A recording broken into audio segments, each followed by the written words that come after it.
শেষমেশ আজ বিয়ের পালা। দিদির বিয়েটা কেমন করে হলো? হ্যালো ফ্যামিলি, আমি শান্তনুদেব। দিদির সমস্ত সাজগোজ কমপ্লিট, ওদিকে বর এসে তারও দাওয়াত শেষ।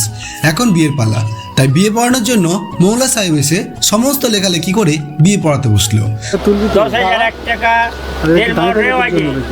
আপনাকে শাদি করিতে আসিয়াছে, আপনি তাহা কবুল আছেন? দিদি সমস্ত কিছু মেনে নিয়ে কবুল বললে এবার বরের পালা, আর দুজনেই কবুল বলল। দুই পক্ষের একজন করে সাক্ষী রেখে বিয়ে পড়ানো শেষ হয়, আর আজ থেকে তারা স্বামী স্ত্রী। বিয়ে পড়ানো শেষ হলে আল্লাহর কাছে সবাই দোয়া করে তাদের দুজনের জন্য, তারা যেন ভালো থাকে, তাদের ম্যারিড লাইফ যেন সুখের হয়, আর আল্লাহ যেন তাদের এই সম্পর্ককে সম্মতি দেন।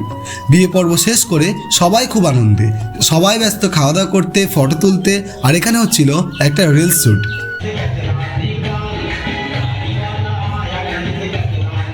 বিয়ে শেষ করে এইবার বর বউয়ের একে অপরের মুখ দেখার পালা, তাই বরকে নিয়ে আসা ছিল ঘরে। কিন্তু বৌদিরা সব গেট ধরেছে, বাড়ির সব কটা গেট ধরে শেষে বর আসে ছাদে, যেখানে দিদি বসেছে। আর তাদের দুজনকে দেখো কতটা সুন্দর বানিয়েছে।